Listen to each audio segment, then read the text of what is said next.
Então, pessoal, vamos agora, né, para mais um contexto bíblico, agora na segunda carta ao discípulo aqui de Paulo, né, chamado Timóteo, né? Carta segundo Timóteo. Então, o manual de Halley vai dizer o seguinte, que essa carta Paulo ele escreveu quando ele estava para ser martirizado ali em Roma. Nós sabemos que Paulo ele foi uma primeira vez ali a Roma preso, né, num ato que ele fez ali com outros irmãos judeus, né, um ato religioso, e nisso ele pediu para ser julgado por César. Pronto. Numa primeira vez, agora numa segunda vez, o que o manual de Halley, né, vai dizer é que Paulo ele havia sido julgado, né, por ter sido o autor do incêndio em Roma. Acredita-se que foi isso, né? Não sabe se realmente, o Halley ele vai dizer que essa fonte, né, procede ali do historiador romano Tácito, né, que provavelmente foi por isso o motivo de Paulo ter sido agora condenado, né? Nós sabemos esse incêndio que aconteceu em Roma, né? Provavelmente foi o próprio Nero que colocou fogo ali em Roma. Ele era um grande construtor e a área ali urbana de Roma era muito ruim. Então era um desejo do próprio Nero de estar destruindo ali todas essas casas e refazendo ali Roma. Então o incêndio, né, veio a calhar, era uma coisa boa ali para Nero. Só que precisava de ter um bode expiatório, precisava de ter um culpado. Então acredita-se que essa culpa caiu em Paulo. Mas o pior não foi só a culpa ter caído em Paulo, foi a questão de várias pessoas terem abandonado Paulo, né? Então várias pessoas abandonaram ele. Então Paulo havia feito uma obra tremenda ali, né? E de repente ele se vê agora preso e as pessoas abandonando ele. Mas mesmo assim, né, Paulo ele não tem uma mensagem de melancolia, de arrependimento. Pelo contrário, ele incentiva as pessoas, né, para que eles tenham mais fé ainda e acreditem mais ainda nessa mensagem que ele estava pregando, né, não se importassem com as algemas dele. Mas vamos agora para o contexto, que ele vai dizer, né, ele começa com a sua saudação, dizendo, né, Paulo, apóstolo de Cristo Jesus, pela determinação de Deus, de acordo com a promessa de vida que está em Cristo Jesus. Ele diz, olha, sirvo a Deus de consciência limpa, como serviram meus antepassados. Recordo-me das tuas lágrimas e desejo muito te ver para que possa encher meu coração de alegria novamente. Paulo aqui querendo ver a Timóteo. Ele vai dizer, olha, eu trago na lembrança as memórias da tua avó Lloyd, da tua mãe Eunice, né? Essas eram mulheres de fé.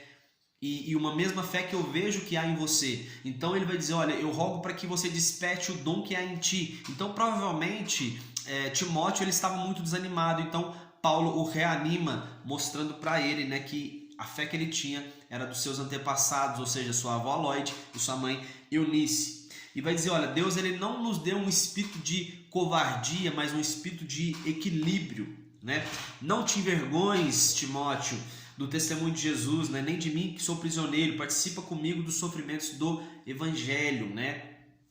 Perceba, né? Como eu falei, Paulo estava preso aqui em Roma. E vai dizer, olha, Deus ele não nos chamou por causa das nossas obras, mas em virtude da tua santa, sabe, da sua própria determinação e graça. Não tinha a ver com as nossas obras, com o que a gente fez. Deus chamou pela graça, pelo amor dele, ele nos chamou e confiou essa missão de pregar o Evangelho. E ele continua dizendo, olha, vai dizer que Jesus ele veio e aniquilou a morte e trouxe luz à vida e imortalidade por intermédio do Evangelho. Então olha só como Paulo ele reafirma isso, que não a nossa esperança, né, numa outra carta ele vai dizer que se a nossa esperança está somente nessa vida, nós somos os mais miseráveis e que tipo, esse Evangelho não serve de nada. Se a gente crê somente que a nossa esperança é só para essa vida, mas a nossa esperança é também numa vida eterna com o Senhor. Então ele diz, olha, o Senhor ele aniquilou a morte e nos deu uma vida eterna, né? Uma imortalidade por intermédio do Evangelho. E desse Evangelho Paulo diz, eu fui constituído apóstolo, pregador e mestre. Estás ciente de que todos que estão na província da Ásia, né, me abandonaram, ele dizendo, olha, Fígilo, Hermógenes, esses todos eles me abandonaram, em exceção de Onesíforo, esse sim me acolheu, né? Esse não teve vergonha do Evangelho, né? Ele não teve vergonha de mim e esse me acolheu. e ele faz uma oração ali para que o Senhor tenha misericórdia de Onesíforo que o ajudou. Timóteo, Paulo continua: o que você ouviu de mim transmita a homens fiéis e capacitados a fim de que possam igualmente discipular a outros. Participa dos meus sofrimentos como bom soldado de Cristo. E agora Paulo ele vai fazer tipo uma, vamos dizer, vai dar algumas reflexões ali para Timóteo. Ele vai dizer o seguinte: olha, nenhum soldado em serviço permite se envolver em negócios da vida civil, porquanto seu objetivo é guardar aquele que o recrutou para a guerra. E ele vai dizer: olha, também um atleta ele é coroado como um vencedor se não competir de acordo. Vai dizer: nenhum atleta é coroado como vencedor se ele não competir de acordo com o regulamento. E ele finaliza uma outra reflexão: o lavrador que trabalha arduamente deve ser o primeiro a participar dos frutos da colheita. Pensa nessas coisas, Timóteo, e o Senhor vai te fazer entender. Então, é algo misterioso. Paulo deixa esses pensamentos para Timóteo. Se perseverarmos com ele, né, igualmente reinaremos com ele, mas se o negarmos, ele também o negará.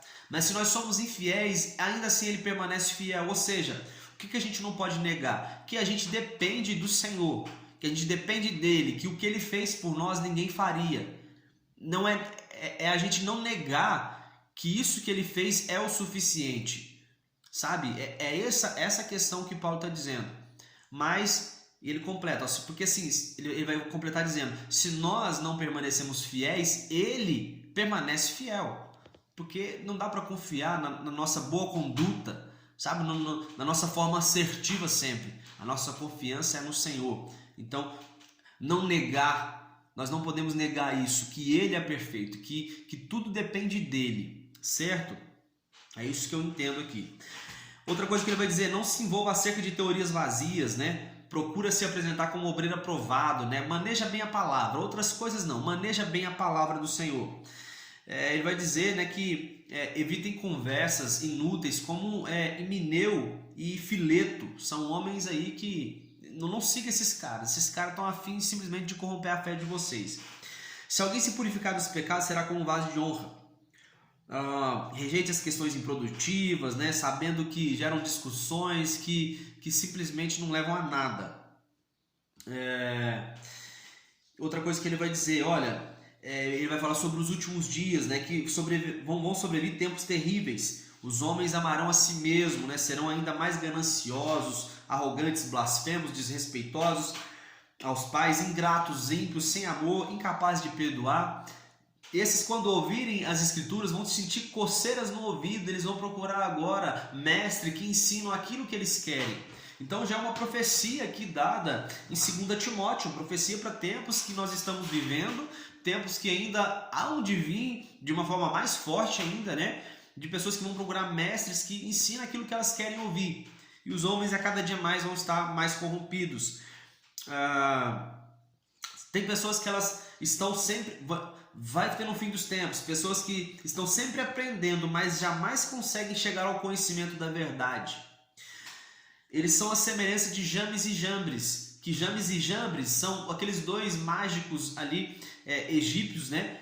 Os magos do faraó, onde Moisés foi ali, né? Para poder cumprir a ordem do Senhor. Então é a semelhança dessas pessoas que acham que assim, eu estou vendo obras, milagres acontecendo no Senhor, eu estou vendo curas, eu estou vendo transformação de vida, mas assim, ainda assim eu não acredito. Então são esse tipo de pessoas que estão sempre aprendendo, mas nunca chegam ao conhecimento da verdade, nunca chegam ao conhecimento de Cristo, porque Cristo é a verdade. Tu, porém, tens seguido atentamente minha teologia, meu procedimento, propósito de fé, paciência e amor. Ou seja, Paulo tinha o seu ensinamento, tinha, né, o seu propósito de fé. Então, tudo isso Timóteo estava seguindo. Você, Timóteo, você observou as minhas perseguições, como eu sofri em Antioquia, Icônio, Listra, né? Então, assim, você é um cara muito capacitado para estar ensinando aquilo que eu passei para as pessoas.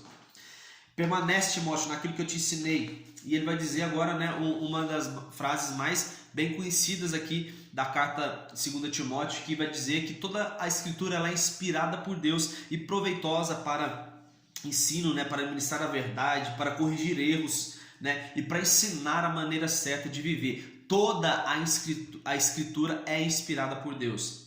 E ele exorta Timóteo: olha, Timóteo, prega a palavra, insiste a tempo e fora de tempo, aconselha e repreende, encoraja com toda paciência e sã doutrina, né?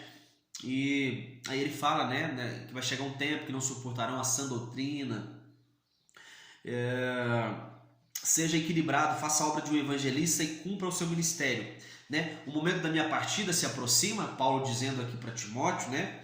Eu sou como vinho derramado na libação, ou seja, eu sei que está próximo a minha ida, né? Aquilo que eu fiz, sabe, já, para mim, eu creio que eu já fiz o bastante, sabe? Eu já estou velho, estou, né, não omiti, eu encarei os desafios, mesmo correndo risco de morte, eu ainda assim preguei o evangelho com coragem. E por isso que ele vai dizer: olha, eu combati um bom combate, né? Completei a corrida e eu perseverei na minha fé. Ou seja, eu perseverei acreditando naquilo que eu acreditei, porque o importante não é as pessoas queimarem, mas elas manterem a chama acesa. Manterem a chama acesa. Isso é que é o importante. E as recomendações finais, para a gente finalizar, vai dizer: olha, procura vir ao meu encontro, Timóteo, o mais depressa possível, né? Demas, ele amou muito mais o mundo secular e me abandonou e foi para Tessalônica, né? Crescente, um outro cara, foi para a Galácia e Tito para a Dalmácia. Somente Lucas está comigo. E ele vai dizer: olha, traga Marcos. Lembra de Marcos? O João Marcos, o escritor do Evangelho de Marcos. Ele havia se separado ali de Paulo, né, por um tempo, mas agora Paulo, ele vai, sabe, não ficou com uma raiva ali de Marcos. Mas agora ele pede: olha, traga esse cara, porque ele me é útil na pregação do Evangelho. Outra coisa, ele pede a capa, né, que ele deixou em Troade, né, que estava na casa de Carpo, e traga uns livros, né, principalmente os pergaminhos, o que dá a entender que são partículas aqui do Evangelho, né, não a Bíblia inteira, melhor dizendo, né, da Torá, a palavra do Senhor. Ele pedia esses livros, os pergaminhos. Ele vai dizer de Alexandre, né, que trabalha com bronze: ele me prejudicou severamente, né, que o Senhor lhe retribua conforme as suas atitudes. Um homem que já havia perseguido Paulo numa outra feita aqui. Ele vai dizer: olha, na minha primeira defesa eu estava sozinho, no entanto o Senhor esteve comigo e me livrou da boca do leão. Então provavelmente quando ele foi julgado ali, né, pela primeira vez, quando ele foi a Roma, quando ele apelou para César, e agora ele foi julgado pela uma segunda vez. Nessa segunda vez ele foi apedrejado, né? Aqui o manual de Halley vai dizer que provavelmente foi em Listra, na cidade de Listra, que Paulo foi apedrejado, e provavelmente Timóteo viu esse apedrejamento. Saudai Priscila e Áquila e a casa de Onesíforo, apressa em vir antes do inverno. Os irmãos te enviam fraternas saudações, e o Senhor seja com teu espírito. Então, aqui a gente termina, né, mais um contexto bíblico da carta segundo a Timóteo. Que Deus possa abençoar a vida de cada um de vocês. Tamo junto e um abraço.